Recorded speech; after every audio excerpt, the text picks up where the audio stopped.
Is that the time? I go by the cell phone. So it's 6. It's 6? That's it? Okay, 6 o'clock? Okay, can you hear me?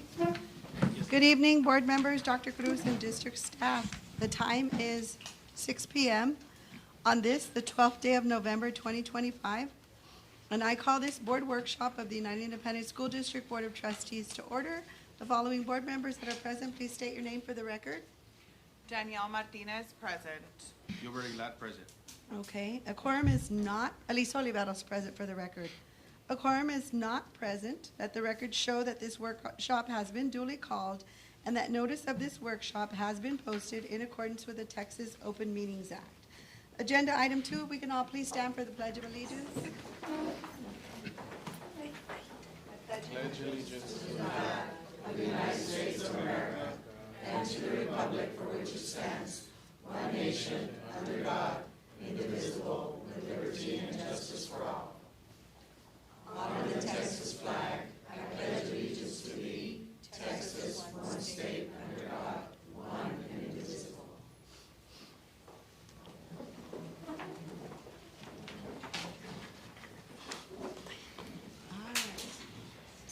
Agenda item 3, public comments. Can you hear me? I'm sorry, I lost my voice, so that doesn't help.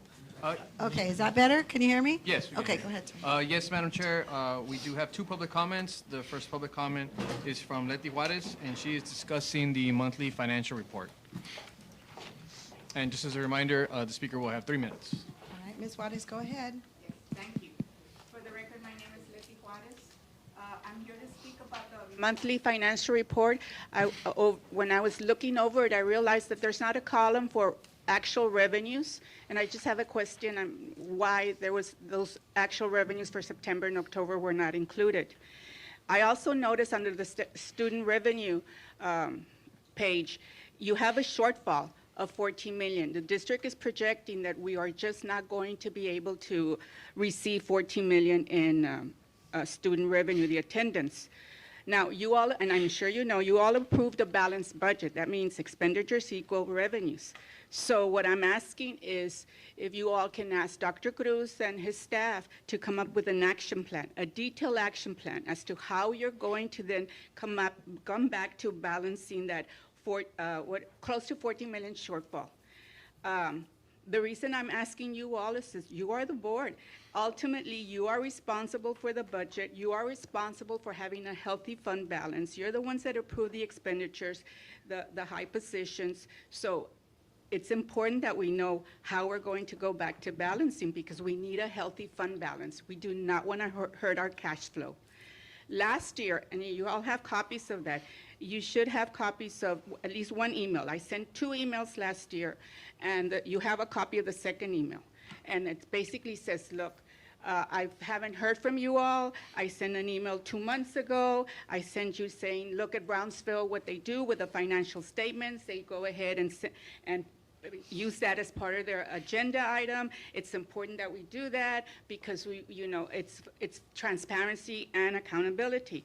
And why did I do that? Because last year, you all approved a 9.5 or something, 9 point something deficit. Then by October, it went up to 20. And I just felt that, and with all due respect, I just didn't see the district pulling back.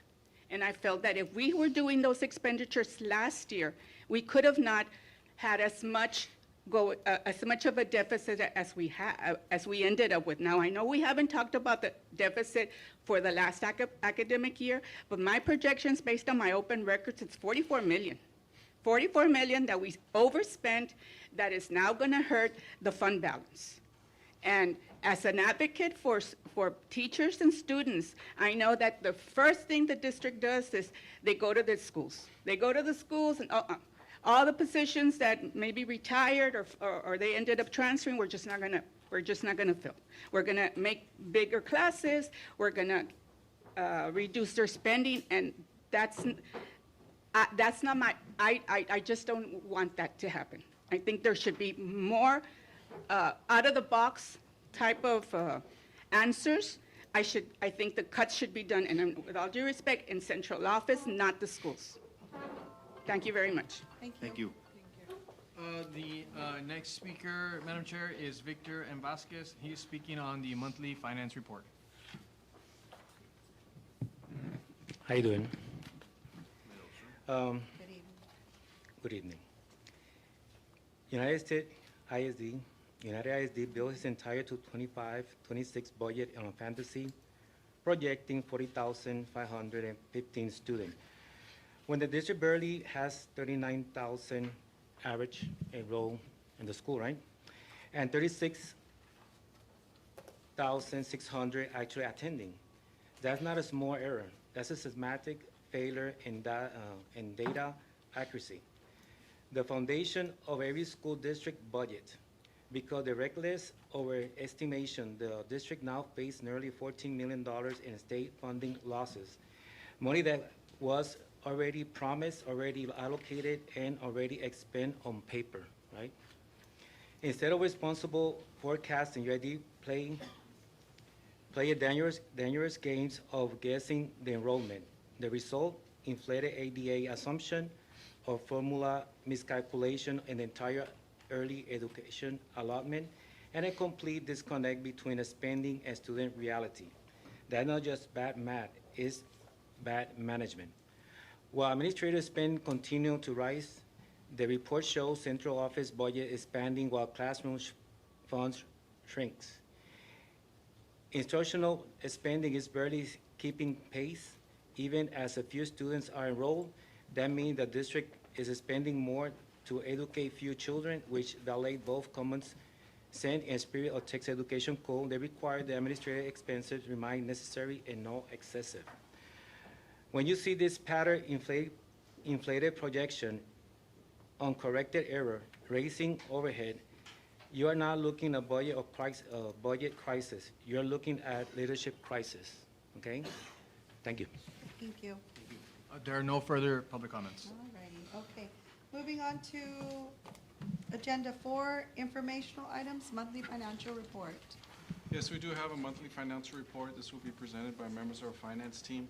This report will include our current student enrollment, student revenue, and property tax revenue, and our current enrollment, where we stand in enrollment in ADA. All right, Mr. Felipe, good evening. Good evening, members of the board, Dr. Cruz, members of the audience. My name is Felipe Jimenez. I'm the Fiscal Operations Administrator.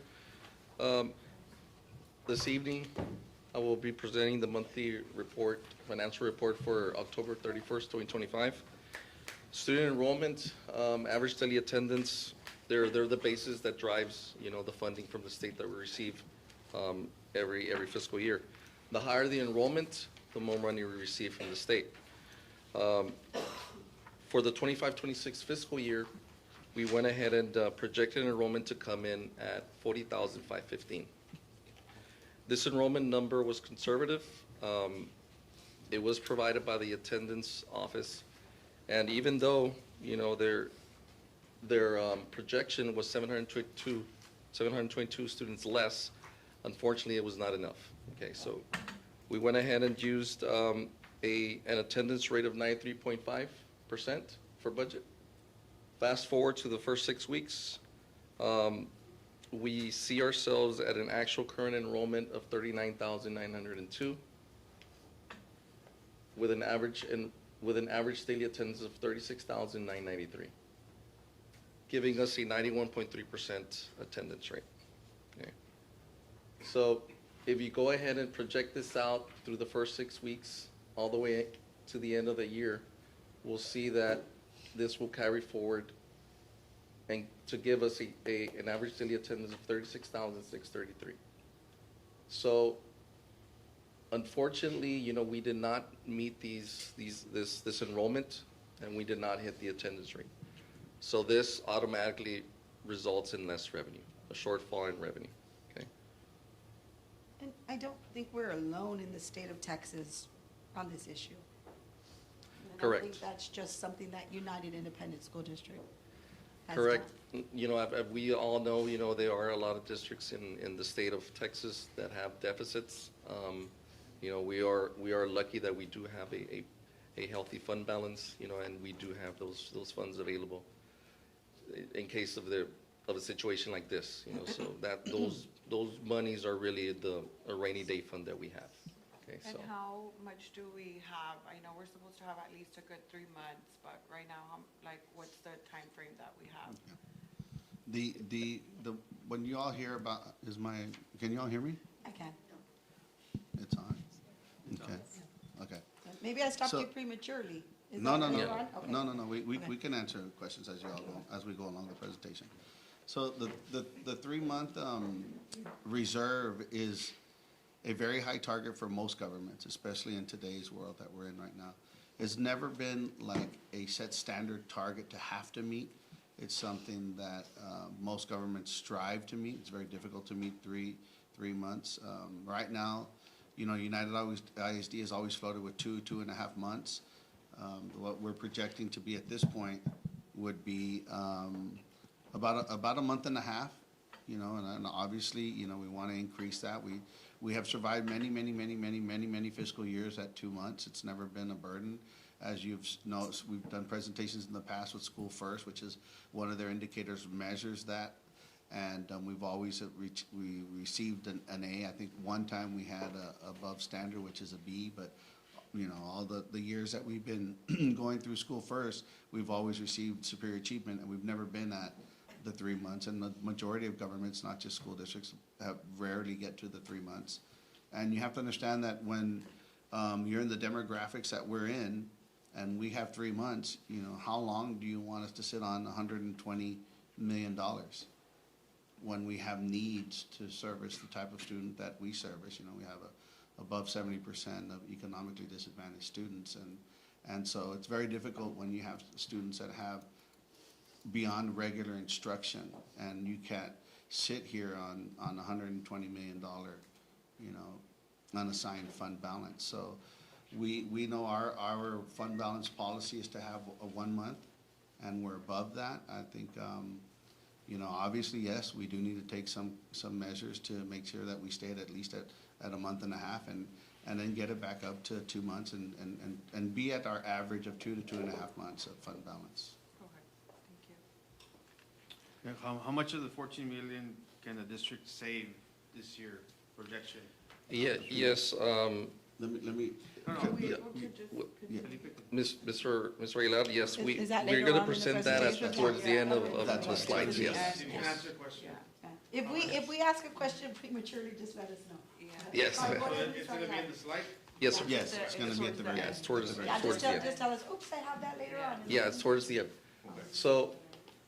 So giving this information, you know, as I mentioned, you know, student enrollment, average daily attendance, they're the ones that, they're the base and the driver, you know, of revenue. So how does this translate to dollars? Okay, so the state, you know, what they do is they fund us based on 2 formulas, okay? There's Tier 1 and Tier 2. Tier 1 is your basic funding, which is for all the allotments that we have, right? We have regular, we have special ed, dyslexia, state comp, bilingual, early education, among others. So some of these allotments, they either increase or they decrease once we start the school year, right? Because, you know, enrollment changes, average daily attendance changes, so they increase and they decrease. Most of these smaller allotments were able to offset each other. The ones that did not are the 2 that are listed up here, our regular program allotment and our early education allotment. So for the first 6 weeks, using the enrollment that I just mentioned right now, we're looking at a $5.5 million, you know, shortfall in revenue. If we project this out to the end of the year, we're looking at a revenue shortfall of $7.8 million. So going on to the next allotment, the early education allotment, this allotment during the legislative session, you know, there was talks that the state was going to attempt to provide new funding for pre-K 4 and K through 3 students. So based on the experts, we're hearing from the experts, we're hearing from school districts, you know, neighboring school districts, we're supposed to receive new monies. And there's some experts that we go to, you know, Mo Casey is one of the experts that you guys have heard of before. We have Mo Casey and we have Omar Garcia. Omar Garcia is pretty much the guru when it comes to school funding, right, to school finance. He has a summary finance template that we've used since I could remember that helps us in budgeting for the fiscal year to come. So he's usually like spot on. He's usually very good when it comes to his projections. And I don't want to put this all on him, but when you're dealing with new legislative sessions, with new monies that are coming in, you know, new initiatives that the state wants to implement to the school districts, then it gets a little bit complicated, right? When it comes out to trying to forecast and kind of like trying to tell the future on how these allotments are going to work. So when we did our budget, you know, Region 13, they're the ones that are in charge of his template. So they put out this template for everybody. All the school districts in the state of Texas pretty much use this template. Yeah, it's in the Region 13's, you know, website. So during the budget process, we realized that, you know, there's some new monies, the way it was being calculated, to where we were going to gain revenues when it came to early education allotment. So it made sense. You know, we're hearing new monies. You know, it was exciting, you know, to know that we're going to get new monies for the pre-K 4s, with some restrictions, right? The pre-K 4 kids, we need to make sure that they're in a full day, right, classroom, and that they're not tuition based, and if we have that, then we'll get funding for that population. So fast forward to now, you know, Omar Garcia, this note down here is from Omar Garcia's template, most recent template, okay, in September 2025. He put out, hey guys, you know, guess what? I put the wrong multiplier in one of these cells, giving you a higher revenue than it truly was. So that's why I thought it was important to put that note on there. So what are we looking at? You know, we're looking at a $4.8 million shortfall in the first 6 weeks. When projecting out to the end of the school year, we're looking at a $4.8 million shortfall. It doesn't change too much. Mr. Ayala? Yes. No, I just want to see what's the difference, the variance from budget, like for example, the first one. This is the This budgeted. 5 million goes over here, Here? now, and then to projected. The variance is about $2 million. It's a $2 million difference. Projected 188. end of the year. Yes, That's the year. 5, 6, 7, yeah. So, I'm just trying to do the math, but I don't know if it's Yeah, 188 and- or If you 1.9. want, I can Yeah, yeah. explain It's to just, you. it's When the we- year, so the when we 5 run is the, right now, and when- then the Yeah. 7 million, that's the projected year. So how do you get from the 5 to Yeah, 7? Yes, that's sir. what we're gonna Okay. explain to you. Okay. We have trend analysis that we do on every student group and population.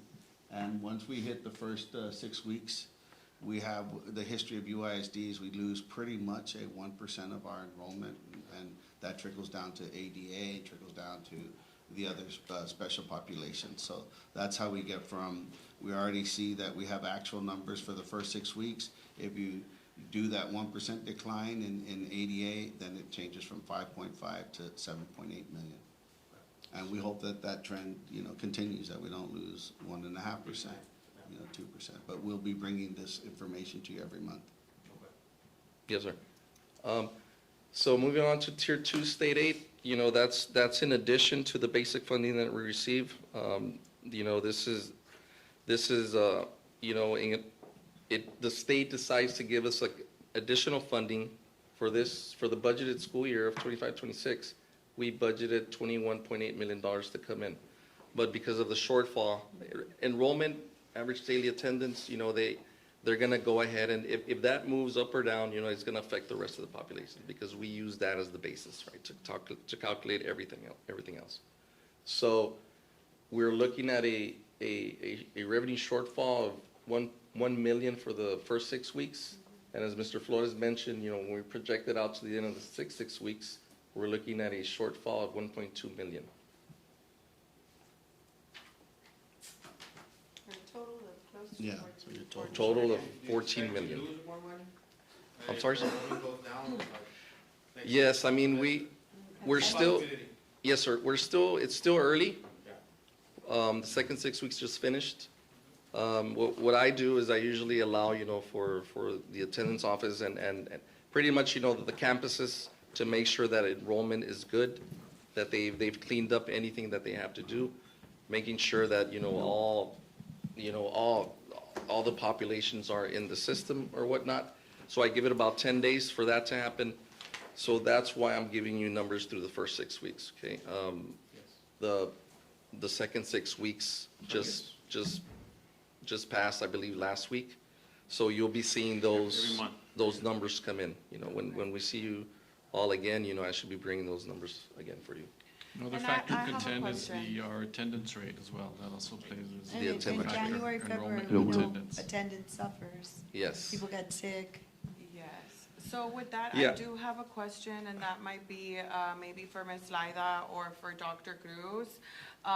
With this 14 million, right, that we know already that we're short, are there any areas in the current budget that can be reduced or deferred to balance the impact? Well, we're running our current scenarios now. We're looking at the amount of extra duty pay and the amount of overtime that we are giving out, or employees are earning. Also do an analysis on our transportation costs. Currently, we have, has been in place for several years, our student activity buses. Our transportation department is doing a ridership analysis to determine if in fact we can consolidate some of those rides and free up some of our drivers. When we're freeing up drivers and we're freeing up buses, that's certainly gonna help us out when it comes to fuel costs.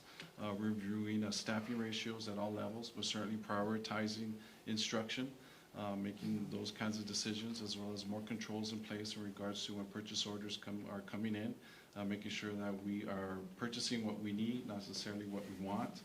So some cost-saving measures have already been in place, and those have been communicated to our department supervisors as well as our campus principals. Okay, and will we be able to see that, like the action plan that you all have? Yes.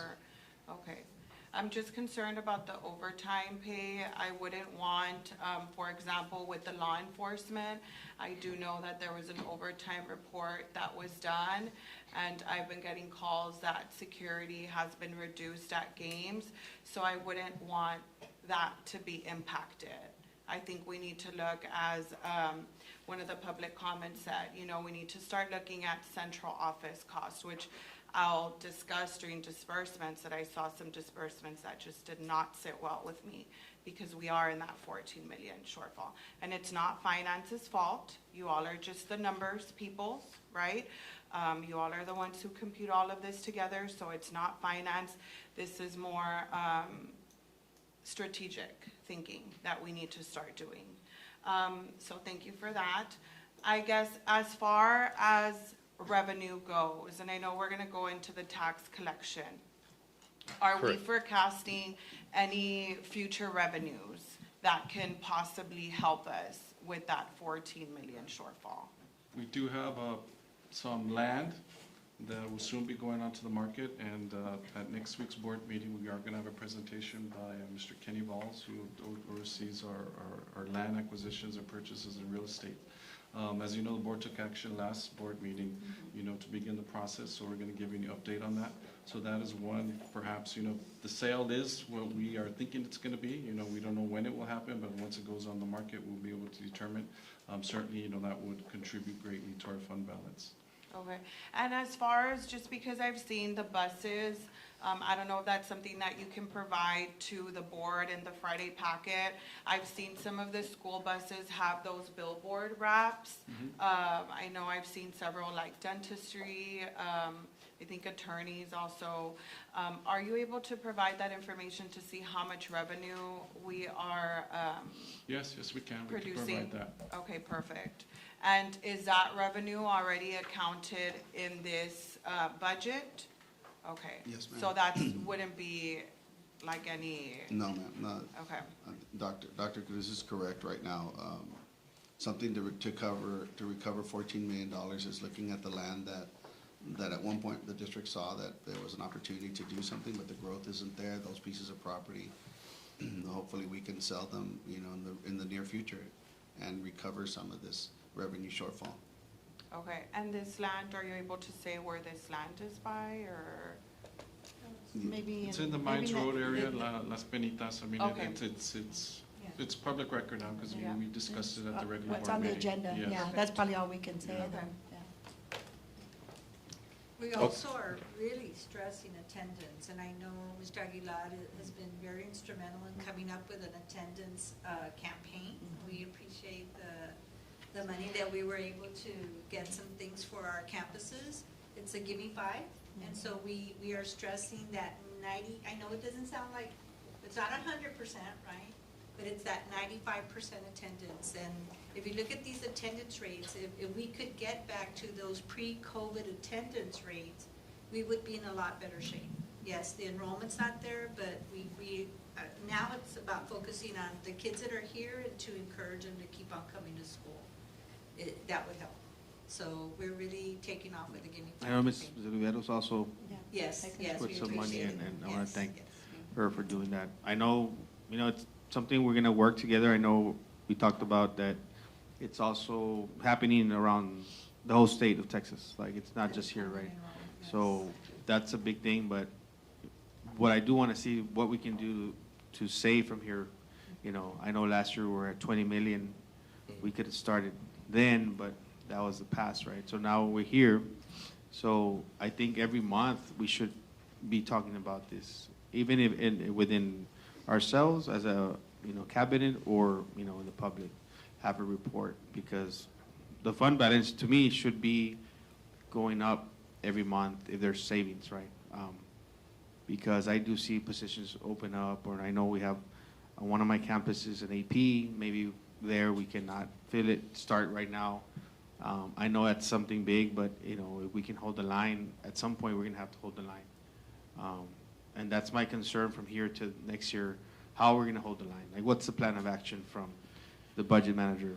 I don't know if you have any No, yes, sir, recommendations. definitely, Mr. Aguilar. We do plan to come and present every month, our financial position.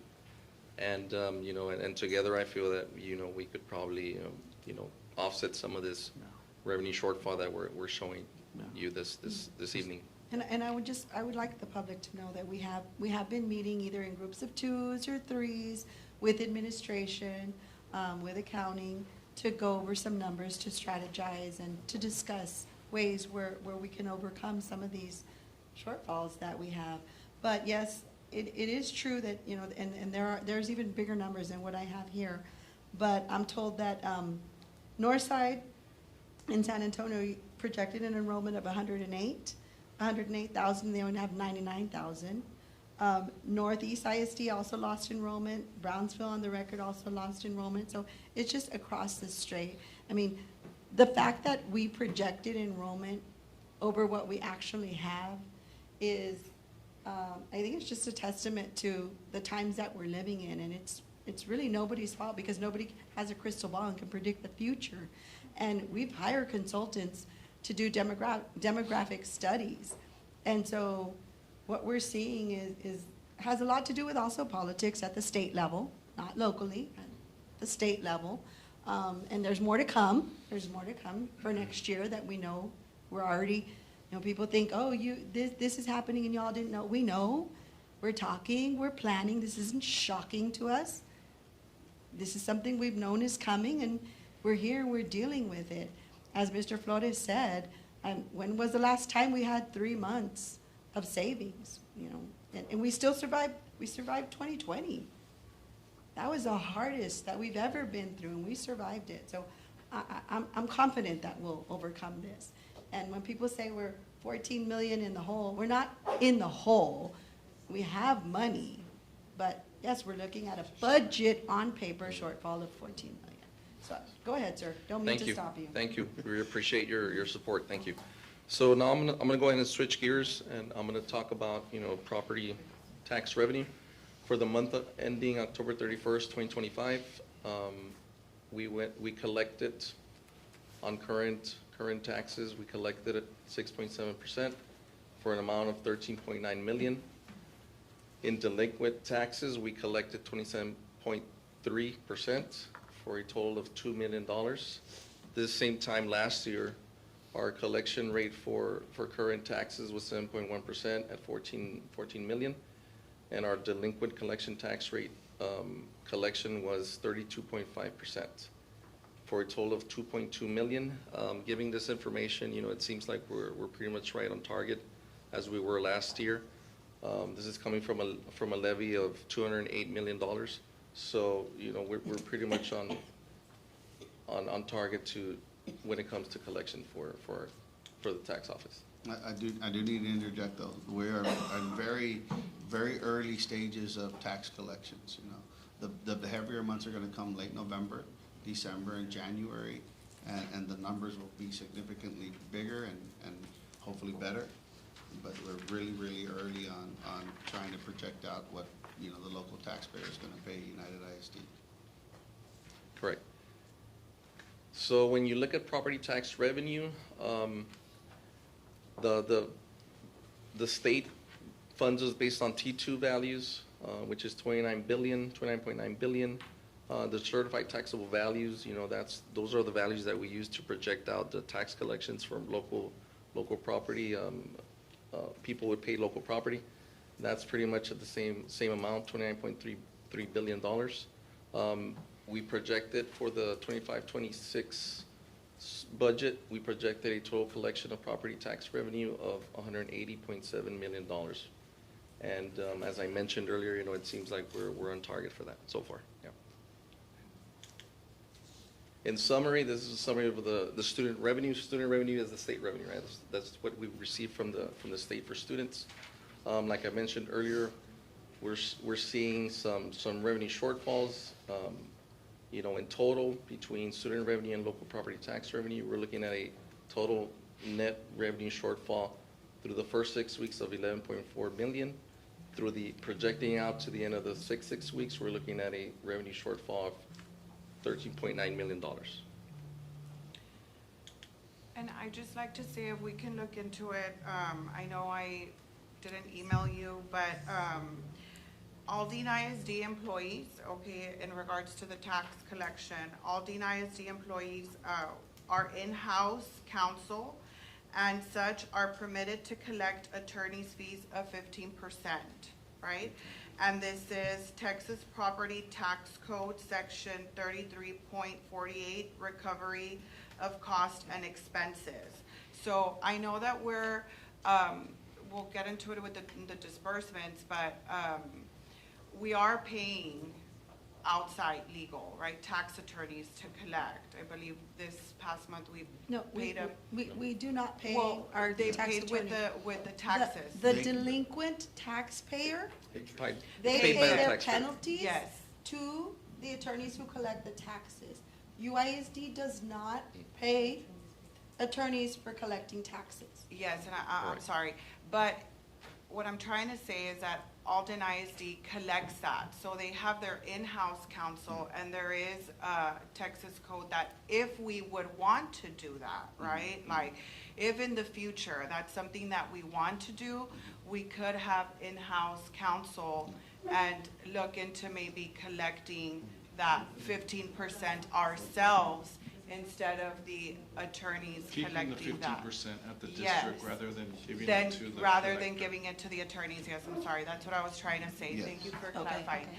Like an But option. maybe if we can look into that Yes. as an option Yeah. to do. Because I've never heard of that code, but if that is real, Yeah. then that's something we need to look Yeah. Yeah, into. we're definitely gonna look into that code, because our understanding is if we have an in-house delinquent tax attorney, we cannot collect the 16%, the Okay. 15 to 16%. Okay, so I'll send you the code, Yes, ma'am, and then please. maybe Aldine ISD is already doing that, so Okay. maybe we can contact them and see how they're doing it. Yeah, we will. And if it's something that it's feasible for us to do, then we can go ahead and look at that option, of course, right? Like, I'm a strong believer in that the worst thing you can say is no. So if it's something that's not gonna work for us, at least we already explored that option, Yes. so. I know we're putting together a pretty decent Friday packet, so Ms. Malincado will look into it, and we'll put something in the Friday packet in relation to that code. And I know as far as the taxes, just so the public knows as well, I mean, it's very hard sometimes to collect taxes. It's easier said than done, right? When you pay your regular mortgage, the mortgage company deducts it automatically. But the hard part is when they're already homeowners and they have to come to the district and pay that lump sum. So, just want to clarify that too as well. We'll look into it, yes, ma'am, Yeah. thank you. Perfect. Thank you. Okay. We're gonna go ahead and move on to the monthly financial report when it comes to the general fund expenditures through October 31st, 2025. We went ahead and split the functions between campus-based and non-campus-based. For campus-based, you know, we pretty much have instructional resources, current and curriculum and instruction, and school administration, just to name a few. We budgeted a total amount of $359 million for these functions. Year-to-date expenditures and POs combined is at $79.4 million, giving us a current year-to-date expenditure rate of 22.1% so far that we've already spent, okay? This is pretty much in line with the numbers that we had at this same time last year. We're pretty much at 21%. We're gonna end up at 359? That's the starting budget, Mr. Aguilar. So this basically is saying, hey, we've already spent 79.4 million, and we have a balance of 279 million. Yes, That's campus-based, right? campus-based. And very important, right, campus-based, because, you know, we don't want the campuses to be touched.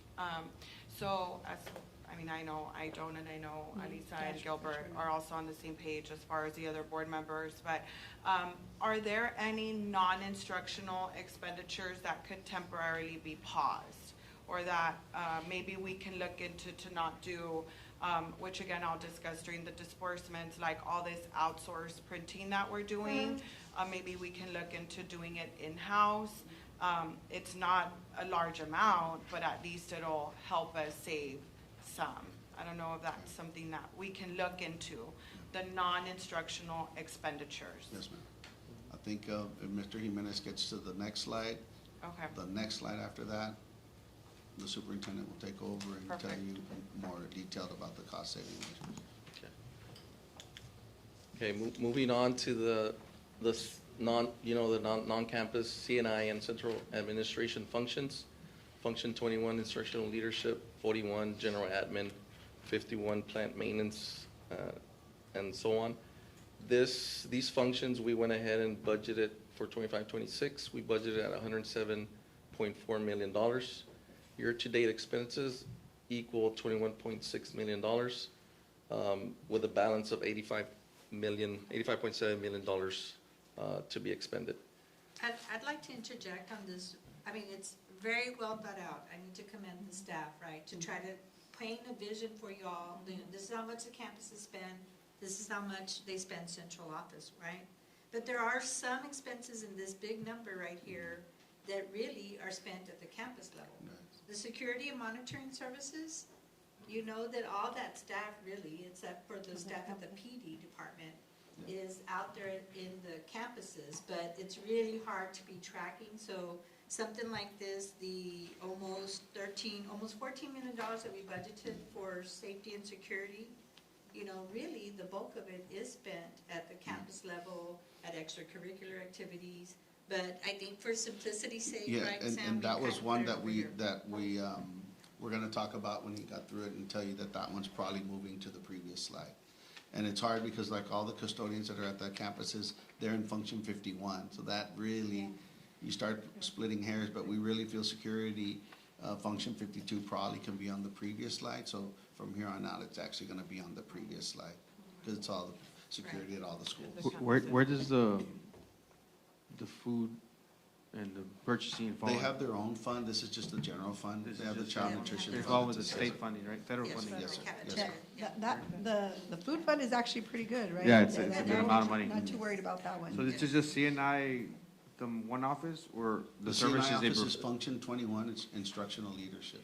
Security data. And let me ask, security and monitoring services, is that, you said that's the police department, or is that like the safety department that's under? No. This one is PD, The PD. Okay, Yes. that's PD, okay. yes. Security guards and police officers. Okay, and where is, safety, The two employees? They're in general General administration. general administration, Yeah. okay, They're located here in this building. okay. Also, if you look at the current year and prior year, remember, board graciously approved raises, so that's, you see also variance salaries also tied into here as well. What is the plant maintenance operation? That's the main office? Maintenance, I think. Maintenance. But plant, Yeah, it's Yeah, a, it's. those are the terms that yeah. TA requires us to use, but it's the maintenance it's a department. big number, right? if you think. Well, Yeah. it's, Custodial. it's our support services. Okay. The ones There you that are go. That's located what I on, was asking. Yes, Saunders? Saunders, On yes. Dale Street. Yeah. That's included here. They're part of that. Okay. And so is the custodians at the campuses. That's what we're Yes. saying. Some of the staff is at Throughout the the At campuses. the campuses. Okay. Makes more sense. Yeah. Thank you. Thank you so At this much. point, I'm going to Thank turn it you. over to Dr. Cruz. He's going to be taking care of the next two slides. And I Thank do you. just want to say, I know it's very hard to work with numbers and to compile all this information. So I really do appreciate your work that you all are doing. I know it can be stressful at times, but know that you have a board that strongly advocates for you guys. Thank you. very much. Thank you. Thank you. Yeah, this slide here, it's important to share with you, board, and the public and our viewers. You know, what we decided to do was give a baseline year, and we chose to use 2019. That was a year prior to COVID, and after COVID, you know, things began to change. Here, our student enrollment in 2019 was over 43,000 students, and since then, over a period of several years, we have seen a drop of 3,505 students, with current enrollment at approximately 39,838.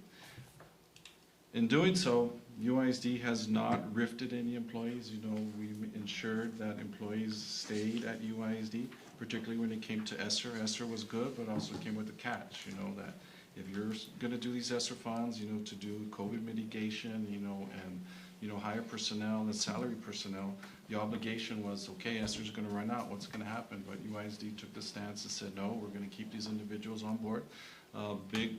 Some examples are our nurses' aides, our health services department, you know, kept staff, as well as our counseling department, our licensed professional LPCs. counselors, LPCs, they all stayed on board. So those, you know, came onto our Fund 199. So, you know, UISD has never been in the position or never thought of rifting employees or saying, or, you know, giving them pink slips. So I think that's a practice that's been in place, not just in UISD, but, you know, school districts across the state. So you can see for a period of several years, dropped in 3,505. So that means that if UISD has not rifted employees, that means, you know, we're operating as if we have students of 43,000 students. And in doing so, you know, looking at our staff ratios, we go into some of our schools and we see, you know, hey, we need more students, you know, and is it really not cost effective, you know, to be providing, you know, many of the things that we have in place due to the lack of enrollment.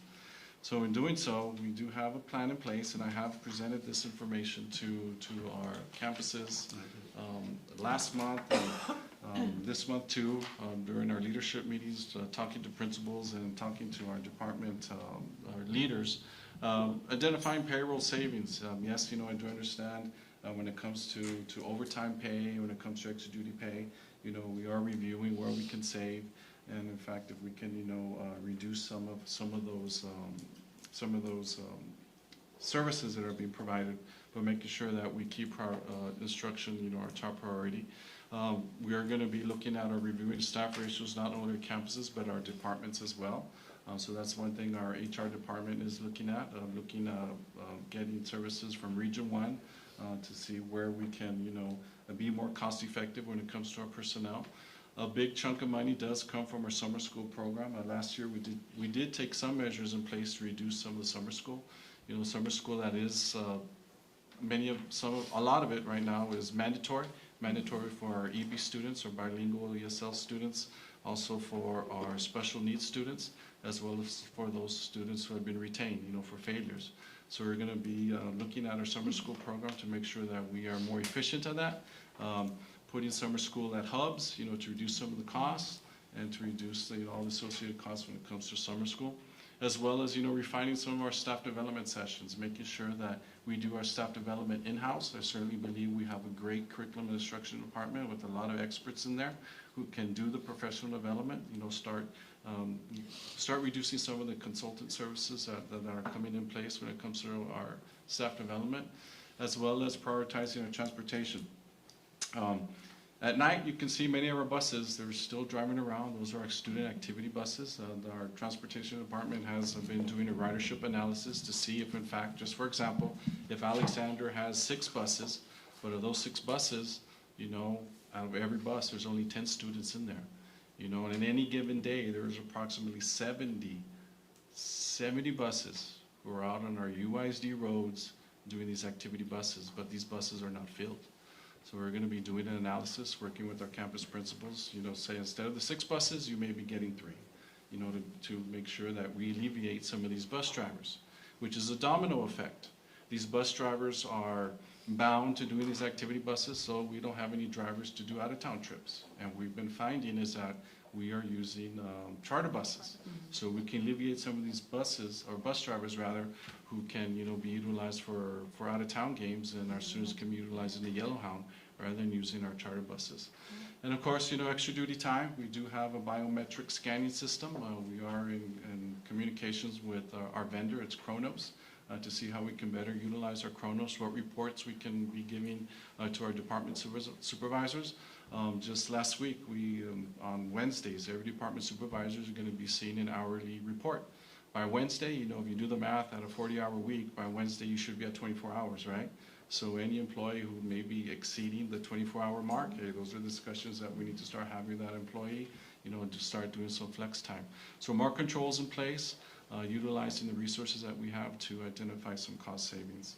And of course, you know, making sure that the next budget cycle, when it comes in the spring, making sure that we do have a more accurate projected enrollment, making sure that we work with our campus principals to identify staffing needs, to modify job roles.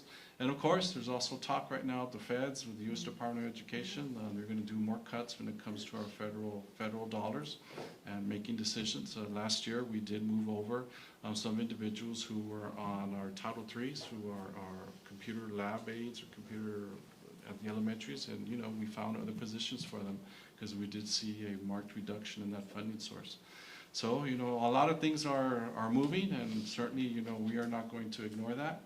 But certainly, you know, if we begin now to look at some of the expenditures that are going through our purchasing department, more controls are in place. And, you know, when I talked about this with our campus principals, some of the comments were where our purchase orders are taking longer now.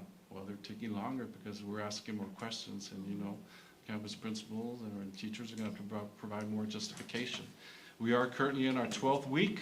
Certainly don't want to put any freeze measures in place, you know, because, you know, the year has just started. But certainly, you know, making sure that we begin to cool down much sooner, probably towards the end of January, or probably towards the end of December, rather than going into January with the, you know, full freeze, you know, happening, you know, at that time. Okay. And Questions? yes, what metrics are we using to track and ensure that all these measures are taking place and that these financial decisions will align with student outcomes? Every week we have what is called the strategic budgeting. It's made up of different associate superintendents and assistant superintendents. So we are going to be reviewing our expenditures. And all those ideas have been, you know, a hodgepodge of ideas. You know, we're seeing how they're going to work. So, I mean, it's a great set team of individuals made of curriculum instruction, transportation, our safety, our human resources, our finance, and our student services, working with their departments, pushing down our expectations, and of course the monitoring. And could we see like a timeline or a time frame, like, you know, right now we're just having our first monthly finance meeting, right? We're in November. So these measures, right, strategic planning that you're doing, when will the board be able to see the outcomes? It will probably be every month as you see the Okay. expenditures, you know, very similar. You know, we're going to begin to tailor these presentations to, you know, what actually matters. Well, you know, all of our budget matters, but when it comes to expenditures, you know, that's something that we're going to make sure that we get a handle of and more controls in place. I do want to commend Ms. Benavides and Mr. Flores, you know, because it has been rather taxing, you know, changing the mindset of the persons who are looking over these purchase orders, you know, and calling the executive director, hey, there's a purchase order here, you know, can you call the principal to get more justification? So those conversations are taking place. And so this is your action plan per se, right? In December, then we'll be able to see how much was saved? Yeah, I'm sure we can run some analysis, you know, do a prior What is the year next analysis. 6 weeks and Yeah. December? At the end of December, December. right, that's At the the end of third. December. So it'll be like the next report. Yeah, Right. and then in January, we start the fourth 6 weeks. I mean, we can create different types of reports that kind of give a better picture, Yeah. right? We can do it at payroll, give you a payroll Yeah. report. This you is, know. this is, our first attempt just to bring you what, the format that you're used to seeing when you adopt the budget. But as we go forward, you might see some of these slides exactly the same. We might throw in some more just slides that are gonna talk about payroll, break out, you know, Those main benefits. things, Yeah, yeah, just some break out major benefits where things. we are, certain benefits, as far as budgeted to cost and, go into, you know, we already know what our heavy hitters are, you know, student travel, you know, because of the charter bus situation, so we're trying to develop a report that we're gonna watch that, you know, here we are, we're ending, you know, middle to the end of the football season, so we'll have the majority of the expenses in, because that's where those expenditures happen early in the season. We have many, many more sports to go. Hopefully with these, freeing up these bus drivers, they can do these weekend trips now, and we don't have to get into charter buses. So you're not gonna see significant changes right off the bat, but we will bring you information in December. January should look a little bit better, definitely February, March, April. We should, you know, really start showing some significant savings on the non-payroll side. But you have to remember, though, that, you know, when you're short $14 million or in revenue, if you do just a ratio, 87% of our budget is in live payroll right now. So 87% of that 14 million is gonna get a little tricky, you know, because What's that's a good live. number? that's 85, live. you said? 8 or 80%? It's about 85 to 87. What we need So, to- so, Like 2%. so, you know, there's very little on the non-payroll side, but we are gonna take the measures to bring in what we can there, but it's really, we've gotta be careful what we do on the payroll side. And I'm glad you said that, right? That we have to be very careful with that. However, I'm not comfortable with the limiting security. I mean, I think security is very, very important. And I'm saying that just because I've been to the games, I've been to the football games, I've been to the basketball games. There was a middle school, Elias United Middle basketball game. We know basketball gets very heated, and there was only one police officer and one security guard. While we're here at the meeting, and we have 3 officers. So we need to start looking at that too, and here we don't have any students. So to me, that's worrisome. We can't impact our security. Our security has to be high priority, because yes, we might have those UIL rules now, right? That if you are aggressive or violent, you can get banned, but that happens after the fact. So we need to be prepared. And I know you're doing the report, or you've already done it, but I just don't want our law enforcement to be affected by that, because we need it. As it is, we're already short. And we cannot risk that. We can't, especially now with everything that's going on. People are able to carry guns, so we really need to take a look at that again. Another question that I had, right? Just to add on that, can we get a survey of, for every game that's coming along, like, for instead of like, we used to have 3 police officers and 3 securities, what is the formula now? Have you to- reduced? To have it reduced, maybe 2 officers and add more securities and, because we also have our personnel from the overtime, right? So maybe have a formula where we can have the same in every game.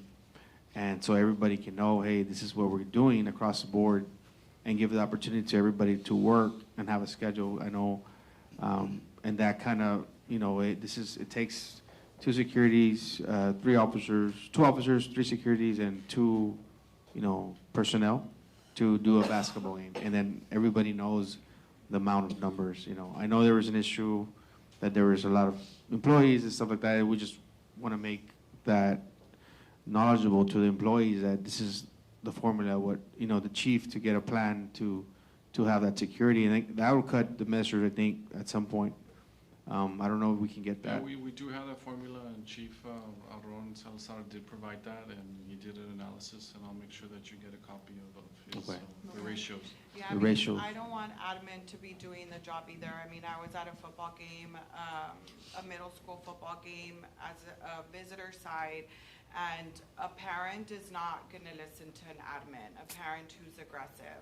And admins already do so much that that should be the job of, the law enforcement, and people respect people in uniform, right? So, I wouldn't want admin or even an athletic, department employee to be put in that situation.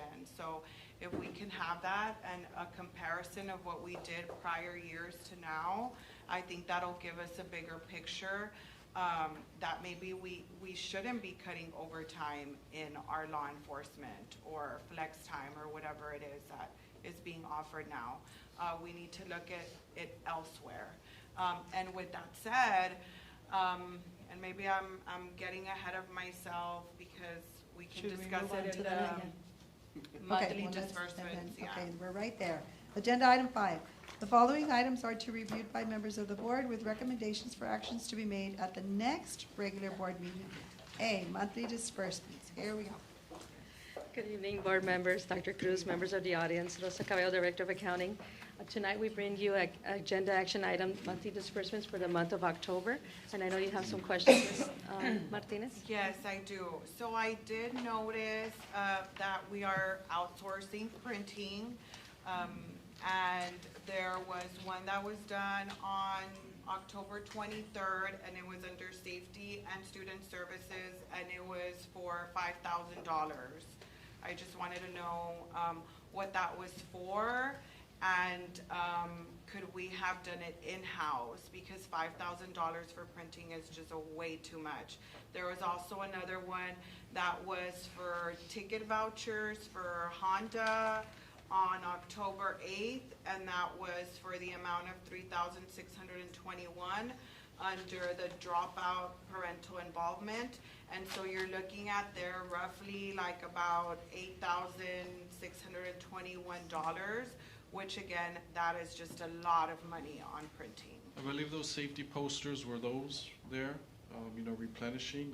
Those are, it's a thicker quality, it's glossy, and I don't think we have the capacity to do that.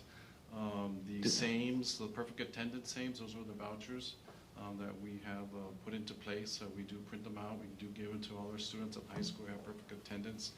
They take that voucher and they take it to SAMES, and they have an opportunity to win a car. What was the other one?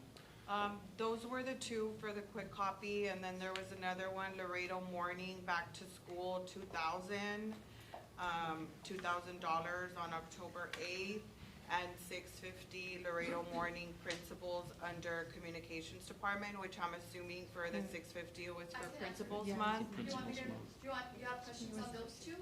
So the Um, back to school, the $2,000, so and I know that the board and us, of course, we want to reach out to our families and our community members through different modes. Not all of our parents are able to access our website, nor do they know how to navigate. Same thing with Parent Square. So every year, we do post a back to school publication on LMT, because a lot of our parents do receive the newspaper. This is like a detailed, pretty much everything that we have on our website: school hours, registration, schedule pickup, all kinds of information, safety information, Dress child code. information. So that one was the $2,000. It's a full page Okay. on the newspaper. We do it every year to be able to reach all our parents and make sure that they have this information.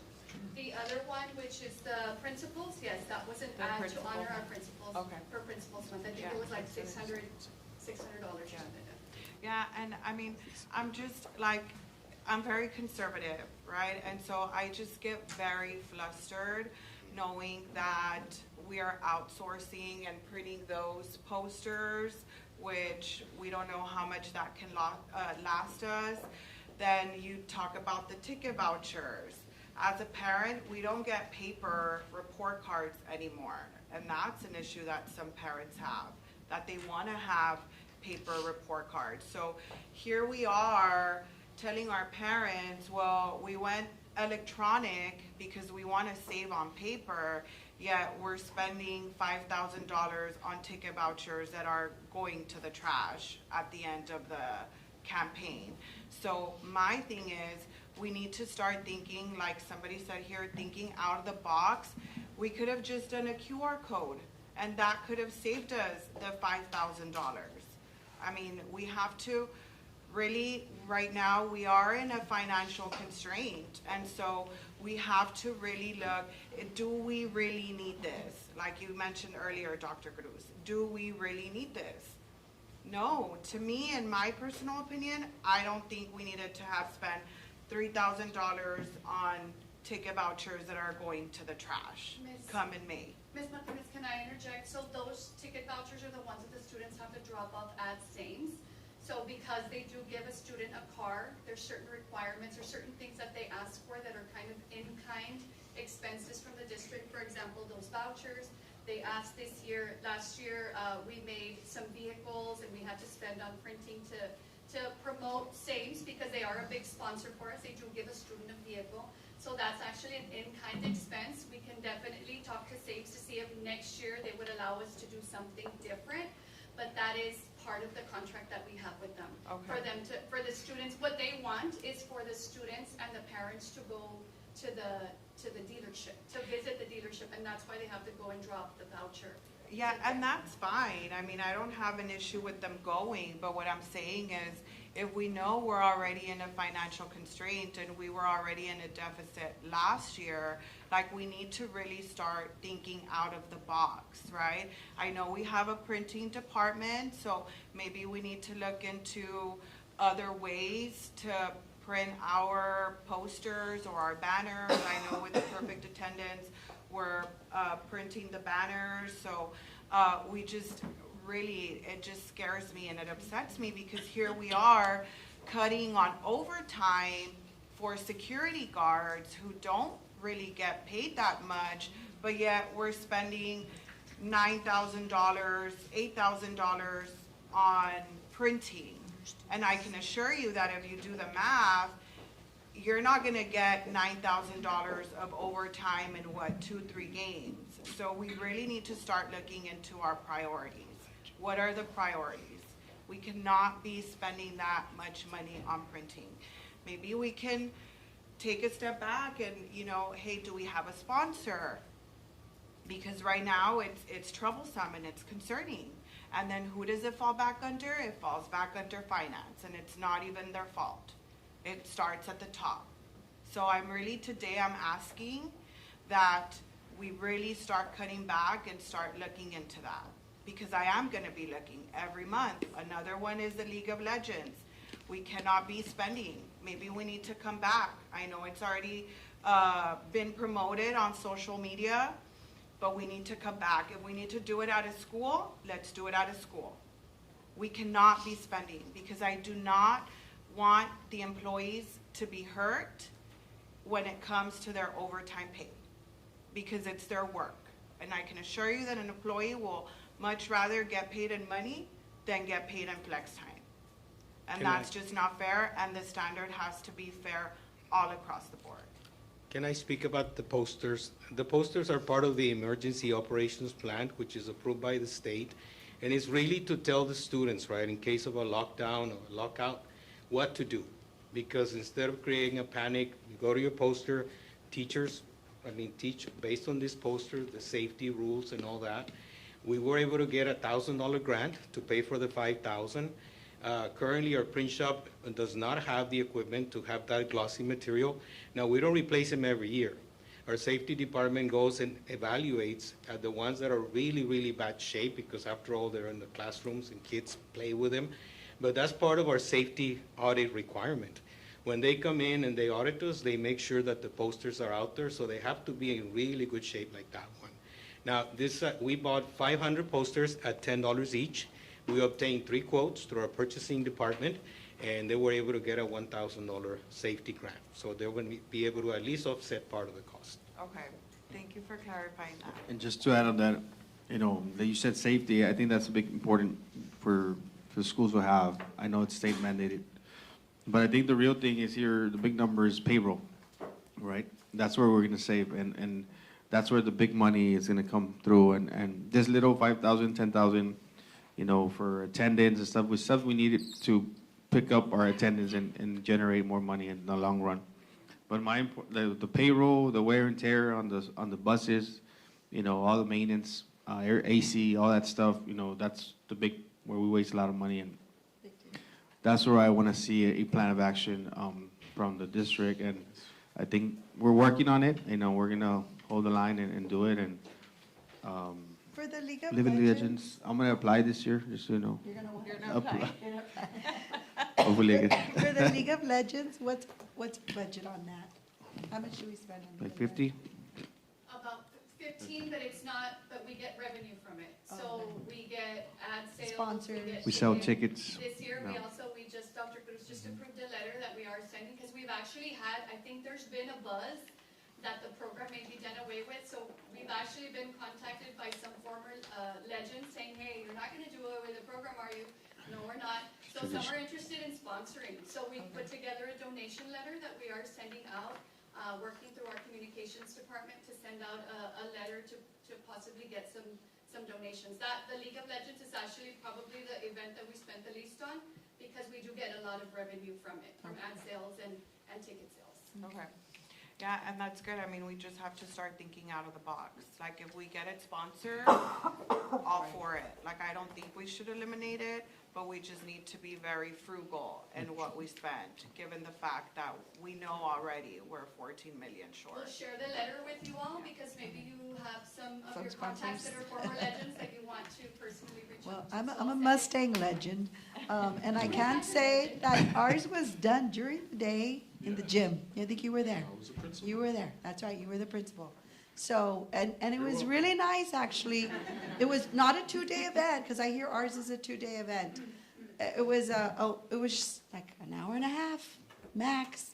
And then I represented my father at Martin he was a Tiger legend, and it was the same thing. And the students presented each family with a nice poster, and so, but it was done in the gym, in the school gym, and it was really nice, because the students were involved. And it probably cost them nothing. I don't know, you were there.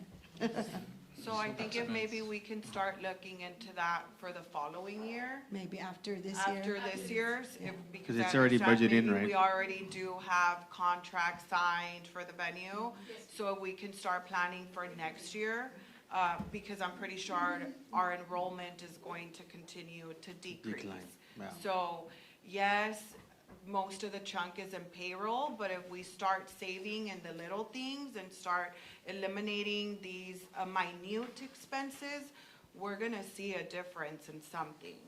So I'm just asking for that, really. Yes, ma'am.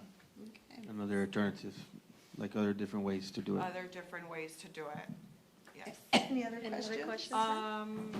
No, oh, there was one more, but I spoke to Ms. Lyda, I believe under the TIA, there was a duplicate, right, for, It was a contract with SureScore. oh, Yeah, okay, yeah. so that's accurate. Yes. The- Yeah, the Yes. two amounts are accurate. Okay, and the sugar score is used for what, The I'm sorry? SureScore, The sugar, did I say sugar? We use SureScore. Sugar. SureScore is used to validate all our designated teachers, just an extra check to be sure that we're submitting accurate data, so we can ensure that we designate as many teachers as we can. Okay, perfect, and I just want to emphasize that the TIA, we get a percentage back, correct? Correct, that's 10% that we're able to keep at the district level. Keep at the district, yes, Yes. so we're really emphasizing on that, right? Yeah. Yes. And I thank you for doing what you're doing. I know the teachers are very excited about that, and they're all talking about it, and hopefully we can get it on the north side. We don't Yes, wanna it is the data lose it. capture year this year for the North Yes, so feeders. a lot of them are excited, so thank you for that. Yes, you're welcome. Thank you. All right, then, I guess we'll move on to agenda item B, budget amendments. Thank you. Thank you. Agenda item B, budget amendments. Mr. Felipe, welcome back. Yes, Felipe Jimenez, Fiscal Operations Administrator. This evening, at the request of our CFO, we're bringing to you for the month of November 2025, Budget Amendment 2601. This budget amendment is to recognize revenue from CPS Energy.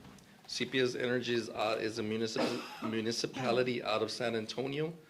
They're part of the City Public Service Board Energy in conjunction with CPS Energy Company. Since they're a municipality, they are exempt from paying taxes on properties. So since they're exempt, they have made an agreement with not just us, but City of Laredo, Webb County, Laredo College, in goodwill, to give us a payment in lieu of taxes. Okay, so that's what we're doing here. We should be getting these payments through 2027. Once these funds are no longer available, then we'll have to figure out how we're going to fund the things that we're going to use the monies that we're going to receive from these payments.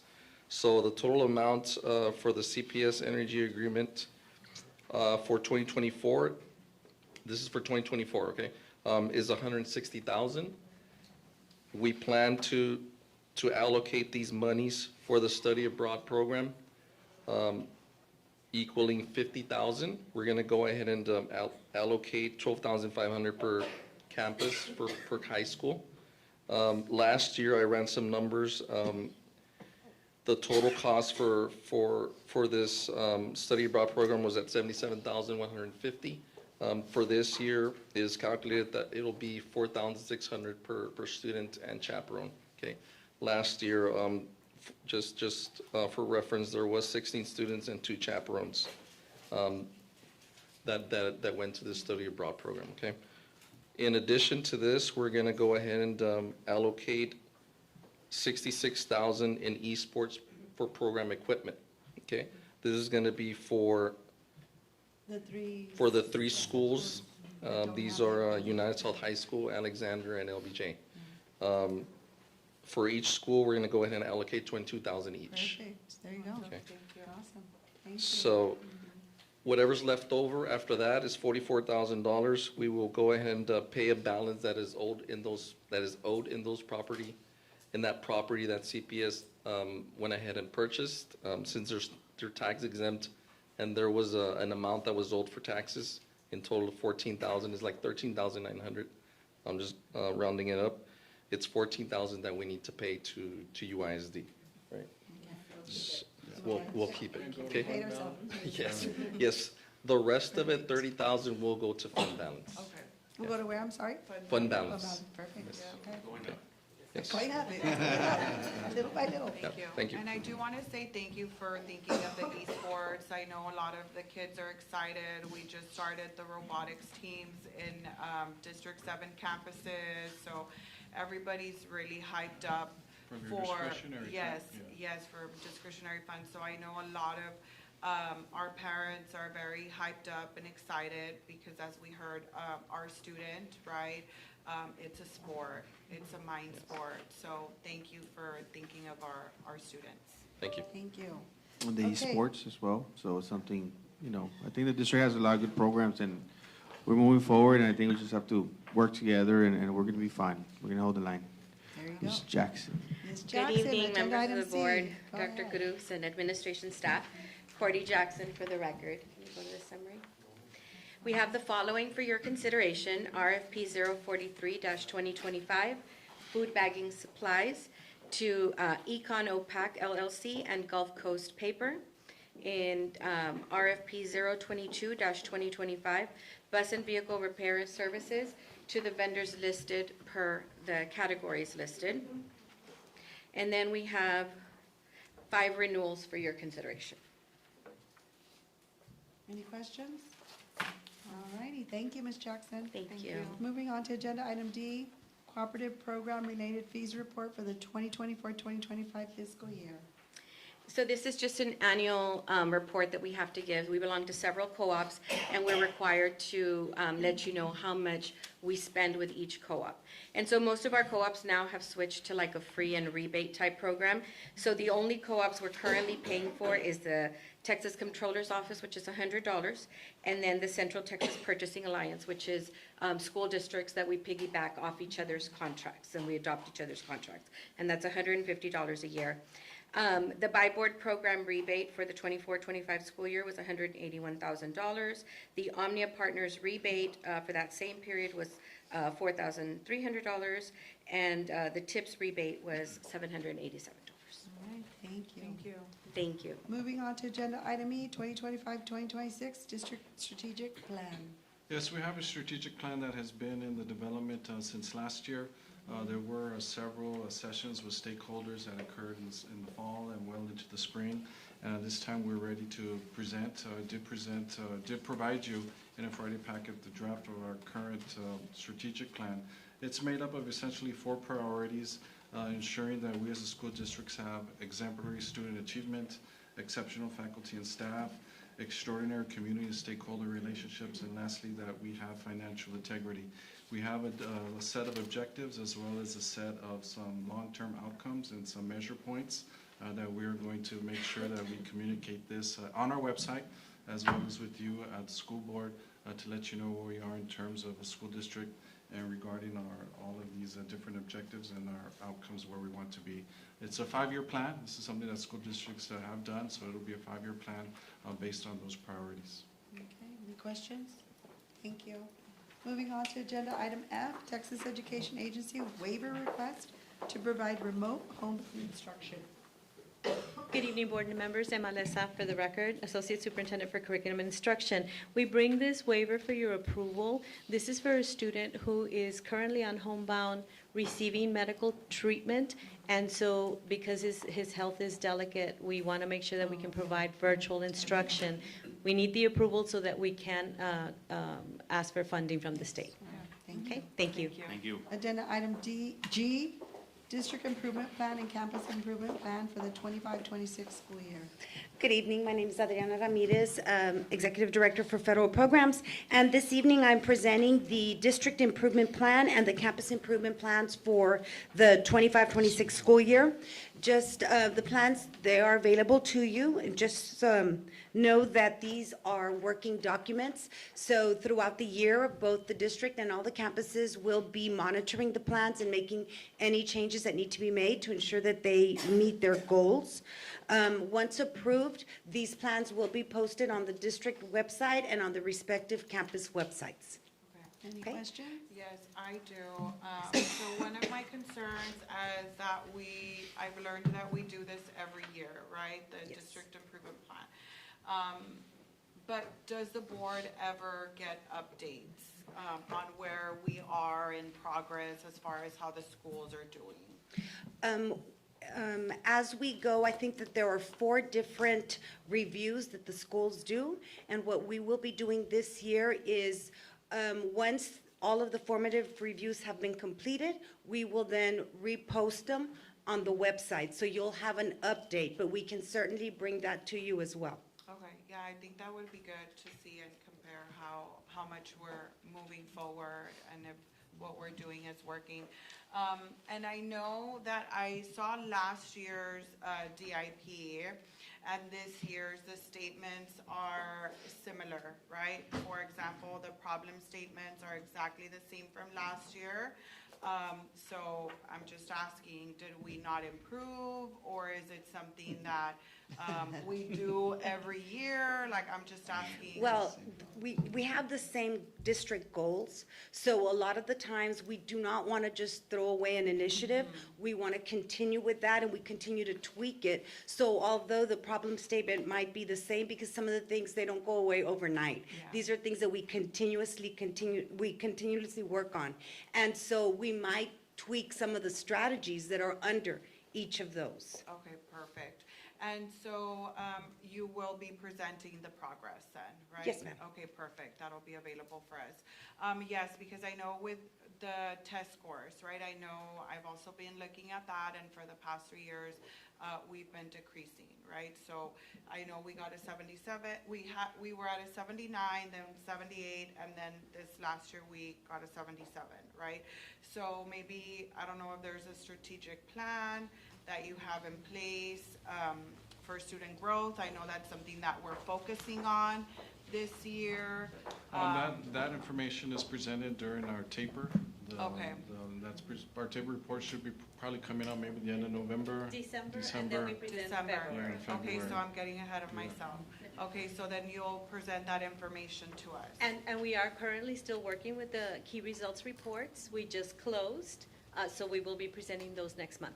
Okay, perfect. Yes. And is there also a way to monitor, like, how iExcel and iReady, and all these softwares, how they're helping our students?